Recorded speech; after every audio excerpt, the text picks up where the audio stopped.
Bonjour à toutes et à tous.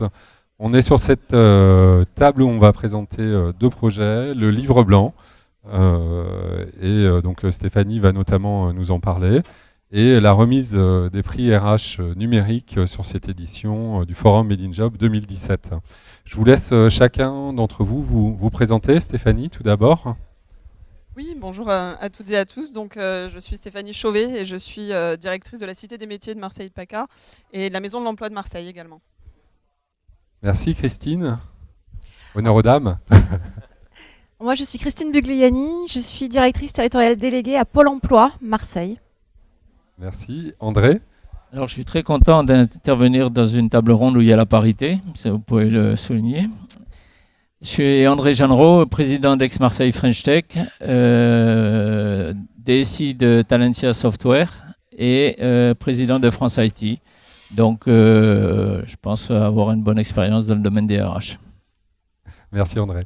Stéphane.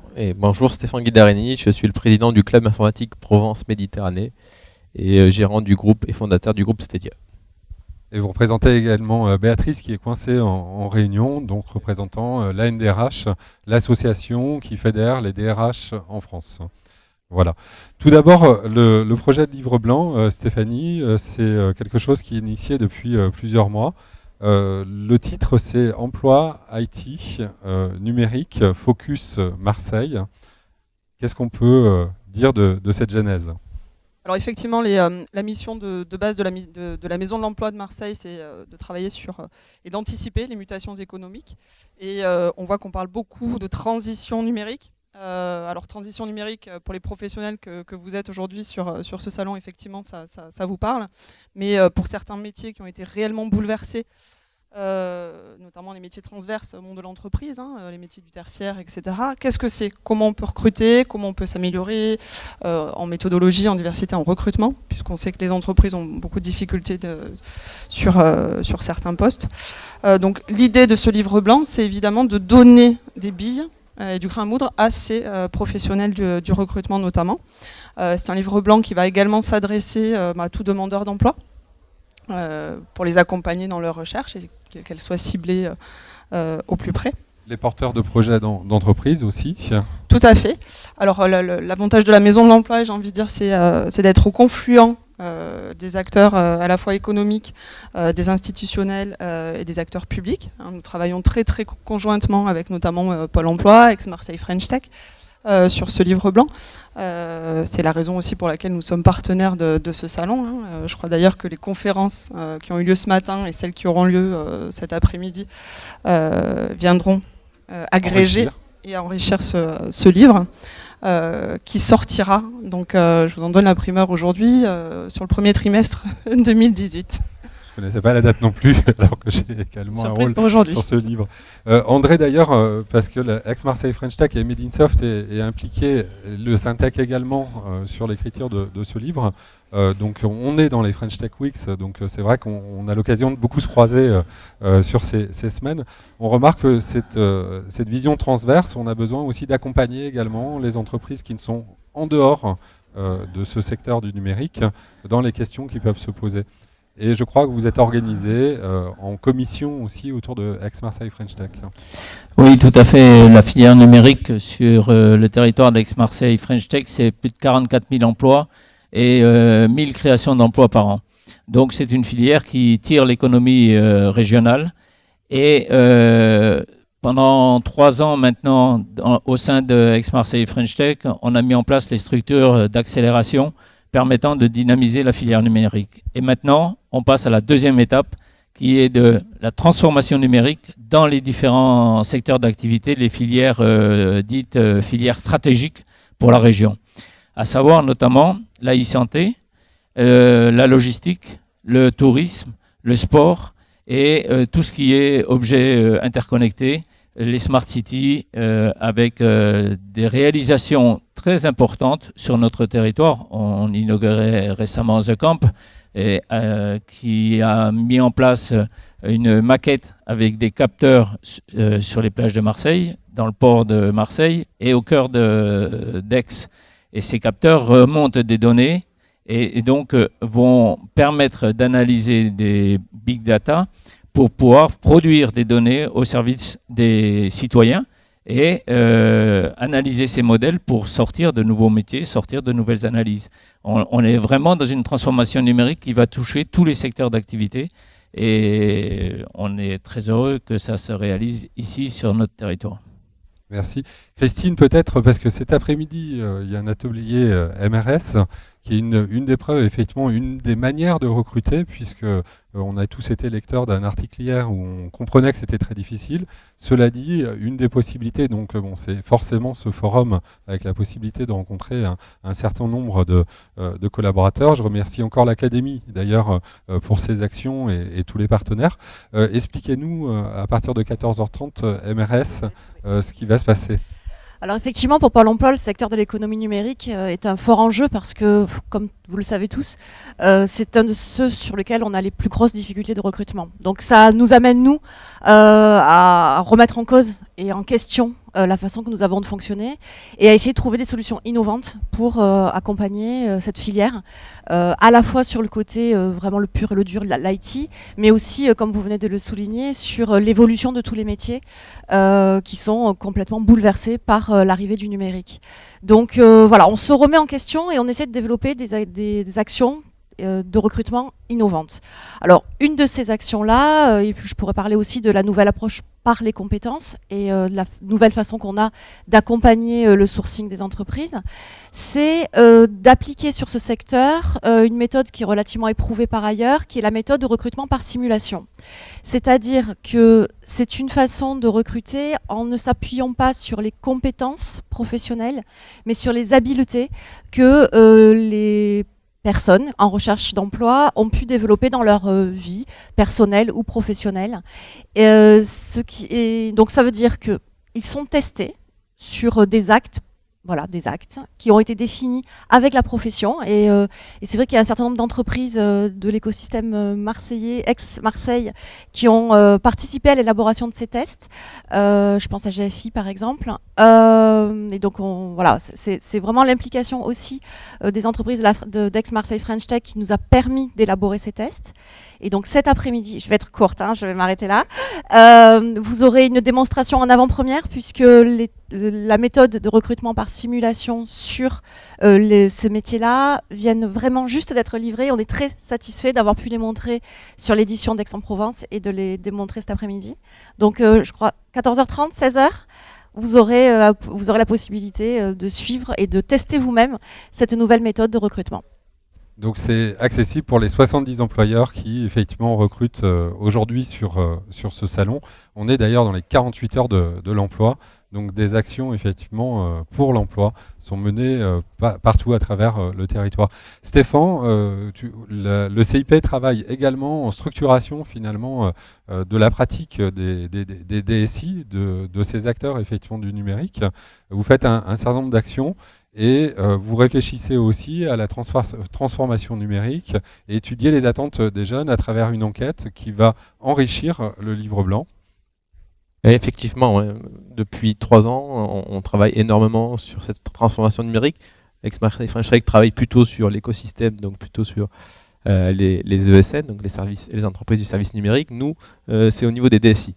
Parce que là aussi, ça vient bouleverser, le numérique vient bouleverser leurs pratiques, que ce soit dans le fonctionnement au quotidien avec les métiers, parce que les métiers vont avoir d'énormes demandes vis-à-vis du numérique, et également, et là pour revenir sur l'emploi, sur les compétences qu'il faut acquérir, qu'il faut attirer à soi et conserver pour pouvoir développer. Laurent Ruet ce matin d'Allopneu en témoignait. C'est comment capter ces talents, comment les conserver, et qu'on a quand même en région de belles entreprises du numérique qu'il faut faire vivre. Merci beaucoup. On va vous faire patienter encore un peu pour les prix, puisque le suspense est complet. On va vous présenter une vidéo qui était l'acte 1, finalement, une vidéo produite par la MDE, qui était l'acte 1 de effectivement ce livre blanc. Donc livraison deuxième trimestre, non, premier trimestre 2018. À la régie, à vous.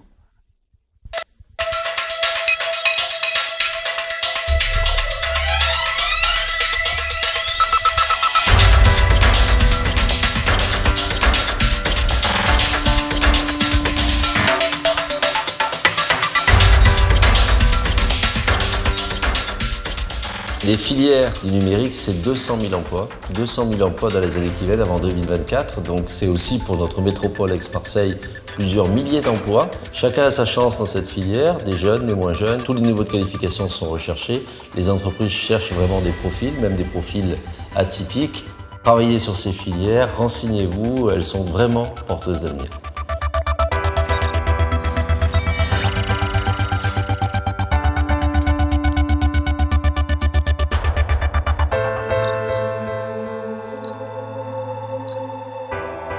La MFT, c'est Aix-Marseille French Tech.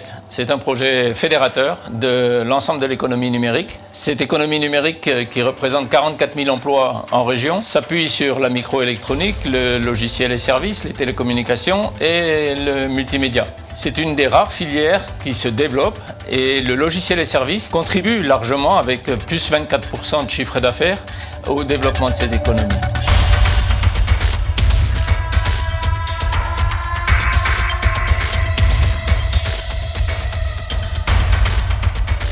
La première grosse tendance de cette filière, c'est qu'effectivement l'emploi il est durable, puisque 85% des salariés sont en CDI et que 86% sont à temps plein. La deuxième grosse tendance de cette filière, c'est que les entreprises recrutent et emploient à 70% des hommes. Ce sont des entreprises qui nous font part de leur pénurie et de leur difficulté à recruter. Tant et si bien que ce sont des entreprises qui devraient recruter davantage de profils féminins. Donc mesdames, n'hésitez pas, allez-y. Postulez, vous avez tout à gagner à intégrer ces entreprises et à les féminiser. Et enfin, la dernière grosse tendance de ce marché de l'emploi sur la filière du numérique, eh bien, c'est que les entreprises du secteur passent de plus en plus d'une culture du diplôme à une culture de la compétence, qui signifie que pour les personnes qui sont les moins diplômées, de nombreuses possibilités peuvent s'offrir à elles.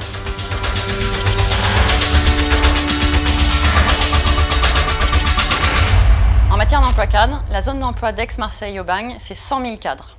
C'est la deuxième zone d'emploi après Paris. Si on se focalise sur les activités numériques et informatiques, c'est 5 000 cadres sur notre territoire. Si on regarde les perspectives de recrutement sur l'année 2016, on voit que les entreprises prévoient de recruter 1000 ingénieurs en informatique, ce qui va en faire le métier le plus recherché en 2016.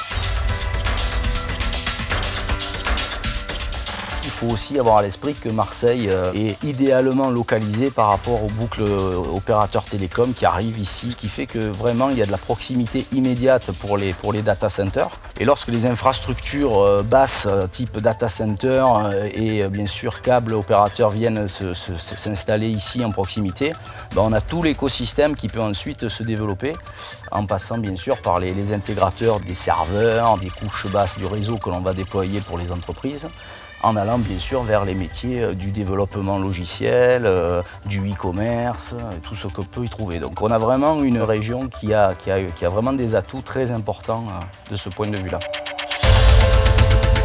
Ce dynamisme du numérique entraîne un volume important d'offres d'emploi, ce qui nous amène à former des demandeurs d'emploi. De les former ou par des formations ciblées, adaptées aux besoins des entreprises à la recherche de nouvelles compétences, mais aussi de promouvoir les métiers du numérique afin de réorienter les demandeurs d'emploi vers les besoins de la filière.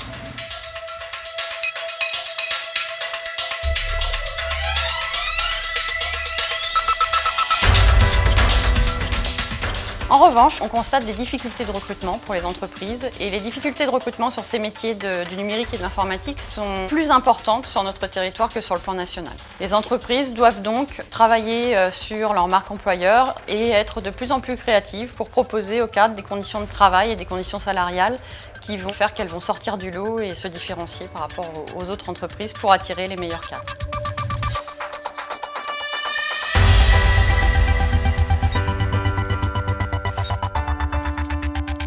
Aujourd'hui, nos besoins en matière d'emploi dans le digital sont extrêmement vastes.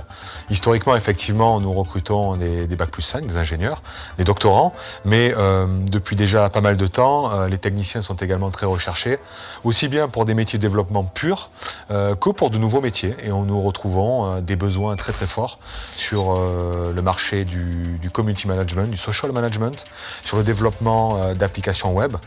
Personne n'ignore qu'aujourd'hui, les devices tels que les tablettes et les téléphones mobiles sont beaucoup plus utilisés et achetés que les PC de bureau. Et donc, ce sont des nouvelles applications qui sont développées pour de nouveaux usages. Et nous disposons d'un maximum d'offres d'emploi dans le domaine.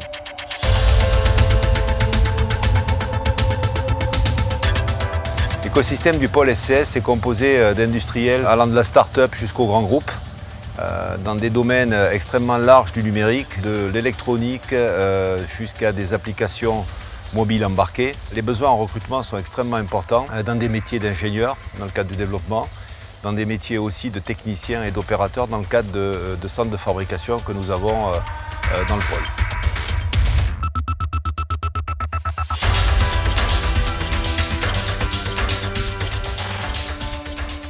Aujourd'hui, on voit bien que dans cette industrie du numérique et industrie créative des contenus, on est dans un moment de transformation, de convergence, de transversalité des métiers, des compétences, des formations. Et l'idée qu'on défend à Primi avec nos adhérents, c'est que le contenu et les contenus, parce qu'il y a tout type de contenu, sont vraiment au cœur de ces enjeux et font le lien, sont dans une position de carrefour par rapport à la tech, aux écrans, aux tuyaux et tout ce dont on a besoin pour les alimenter et qui font que les gens s'intéressent aux écrans qu'on leur propose et qui se démultiplient de manière connectée. Et ça recouvre évidemment un enjeu fort de formation, de compétences, de métiers. On voit très bien dans les secteurs un peu transversaux et clés comme l'animation et le jeu vidéo qu'on a du mal à la fois à attirer et à fixer les compétences sur le territoire. On cherche des gens où on n'arrive pas à les garder. Et à Primi, on a des labos, des écoles, des universités qui travaillent dans ce sens et avec qui justement on essaie de faire en sorte que les contenus de demain, sur les écrans de demain, continue à être produit ici et puis à servir évidemment au-delà des frontières de la région de vitrine à ce territoire.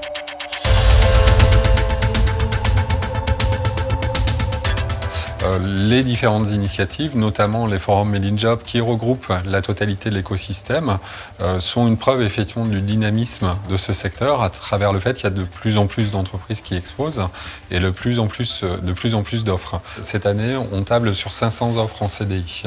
Donc on voit l'augmentation effectivement de l'emploi à cette filière. Et finalement, les entreprises dont le cœur de métier n'est pas le numérique sont en train de travailler effectivement sur leur organigramme, sur leur organisation, sur quelles sont les compétences que je vais attirer effectivement dans mon entreprise pour être en capacité d'assurer cette transition.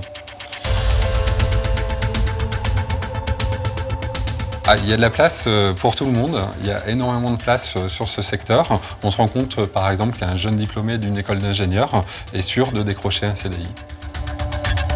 Notre industrie se porte très bien et encore plus sur notre territoire où nos entreprises connaissent de belles croissances.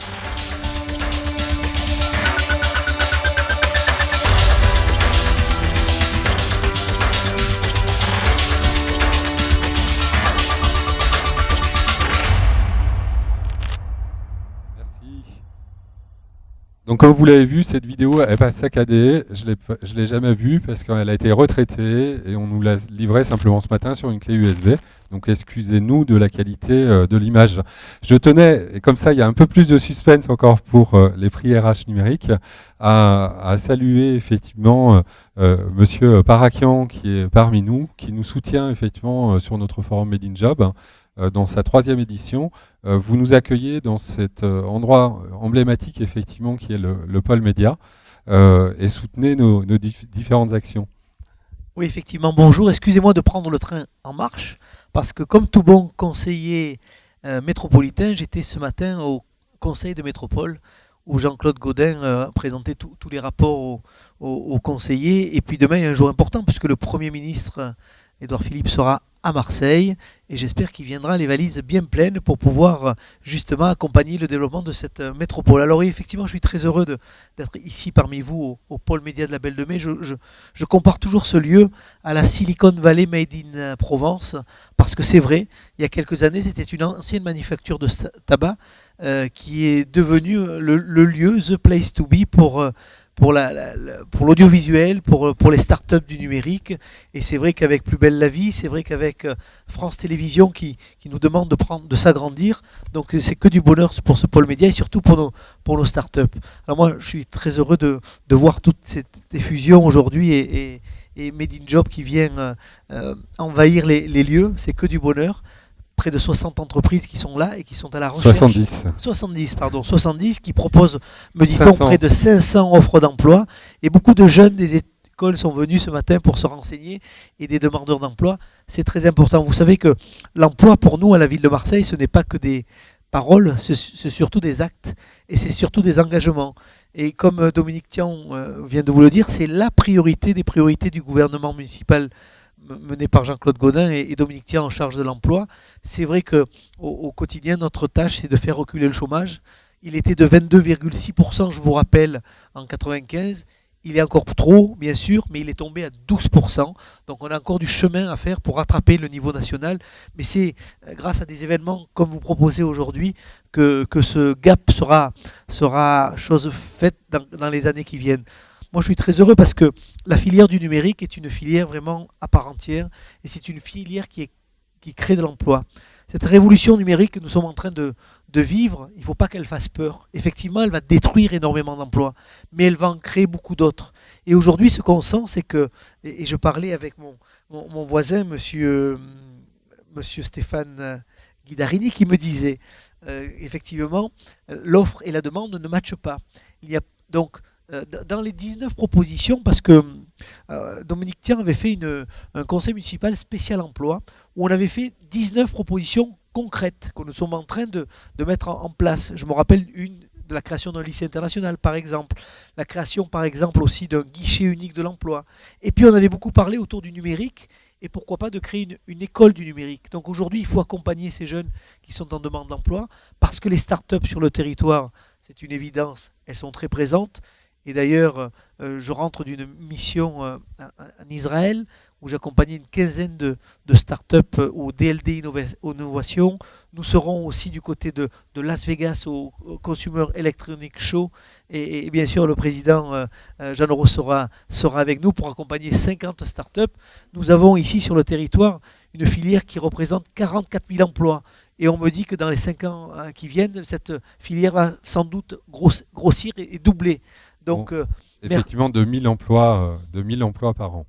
2000 emplois par an. Mais moi, je pense que mon petit doigt me dit que ça va être beaucoup plus, parce que vu le dynamisme de cette filière, vu le poids qu'elle prend dans l'économie locale, notre rôle, c'est de l'accompagner et de faire en sorte que chaque entreprise qui cherche, et là j'ai vu des noms importants d'entreprises qui sont ici présentes, qu'elles trouvent.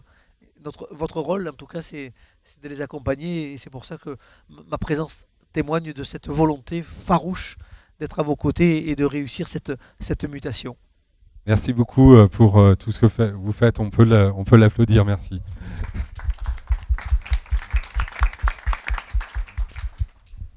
On va passer au prix RH numérique. Le suspense est à son comble.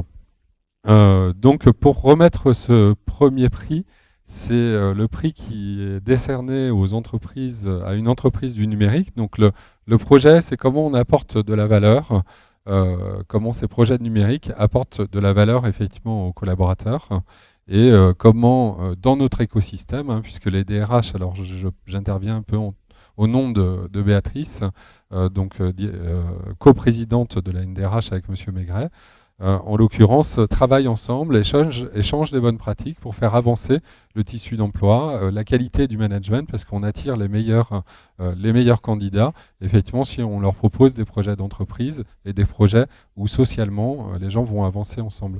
Pour remettre ce premier prix, je vais d'entreprises de moins de 50 salariés, on va découvrir qui c'est ensemble, puisque je vais te remettre le trophée dans la boîte.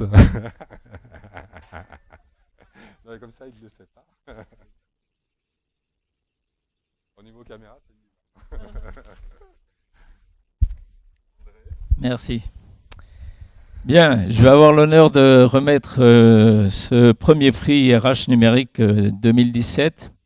Et faisant partie du jury, je dois dire qu'on a eu un coup de cœur pour cette start-up, si on peut encore utiliser le terme de start-up pour une entreprise qui fait déjà quand même plus de 15 personnes, mais qui a mis l'humain, surtout, au cœur de son projet d'entreprise. Et c'est avec beaucoup de plaisir que j'appelle Corinne Versini de la société Genesinc.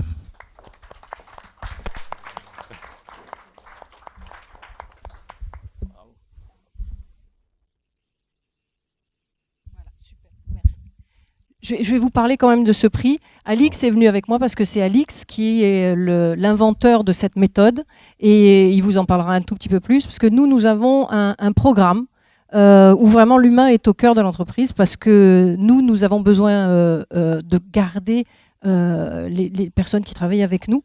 Ça ne suffit pas de les recruter. Après, il faut les garder. Et quand on est une start-up, parce qu'on est encore une start-up, parce qu'un coup on gère la pénurie, un coup on gère l'hypercroissance, donc on est vraiment une start-up. Donc il y a beaucoup de pression. Et il faut prendre soin de nos salariés parce que c'est le cœur de notre entreprise. Donc on a commencé par déployer une méthode qui parle à l'esprit. La deuxième méthode, elle parlera au corps. Donc je vous ai amené quelques flyers parce que si je peux faire des émules, je suis ravie. Et Alix, lui, va vous parler de cette méthode qui parle à l'esprit et qui nous permet de communiquer de façon positive.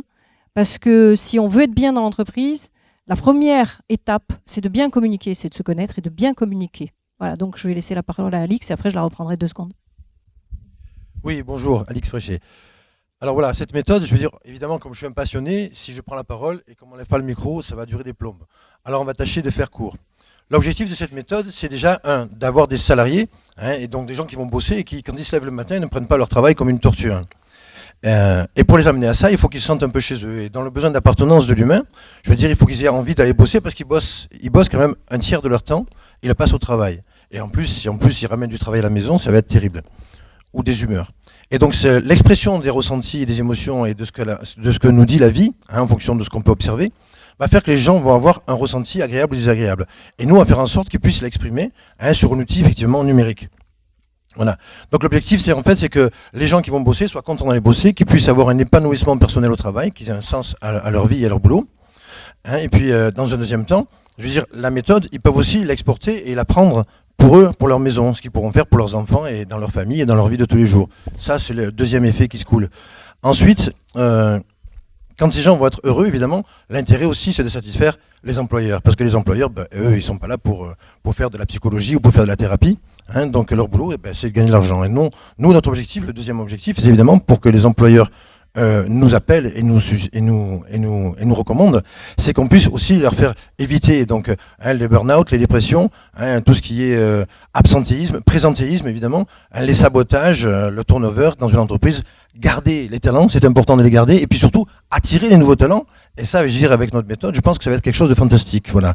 Et nous, notre objectif, c'est de faire baisser de 45 à 60% le taux d'absentéisme, de sabotage et de présentéisme. Après, si je vous parle de la méthode, j'en ai pour un petit moment, donc je vais redonner la parole à Corinne. Vous serez là au cocktail. Voilà, c'est juste pour vous dire que tout est numérique.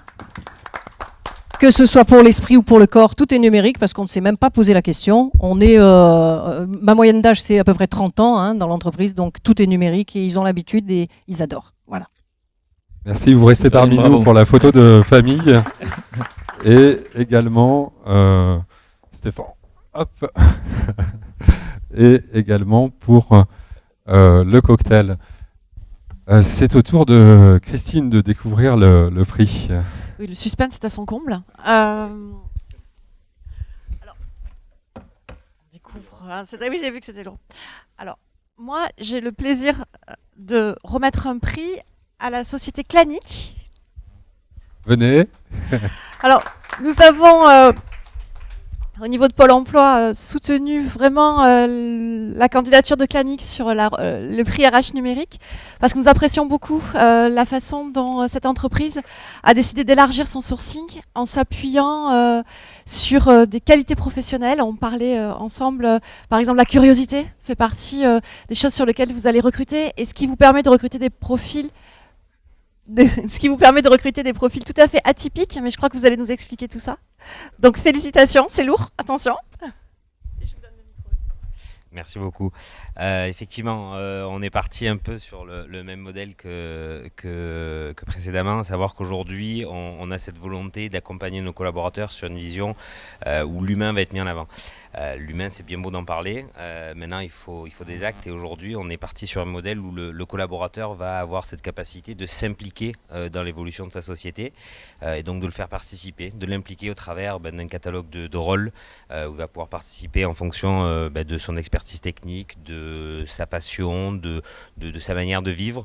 On met également en exergue cette notion d'interaction entre collaborateurs au travers d'un programme de formation où chaque collaborateur peut aider, peut former, peut interagir avec un autre consultant.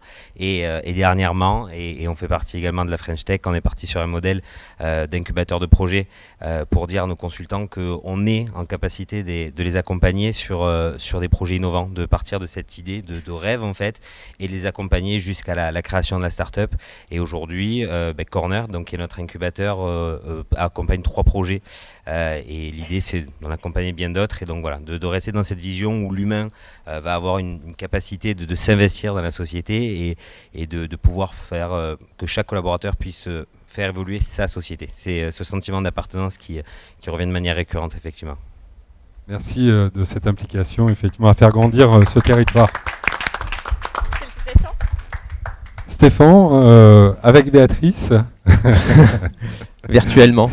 Virtuellement. C'est un prix d'honneur pour l'ensemble de choses qui ont été mises en œuvre. C'est le reflet de tout ce qu'on a dit, de savoir attirer des talents, de savoir les conserver dans une filière santé ou e-santé maintenant. Donc j'ai le plaisir de remettre le prix à Software Médical. Et Olivier, le DSI, est parmi nous. Merci.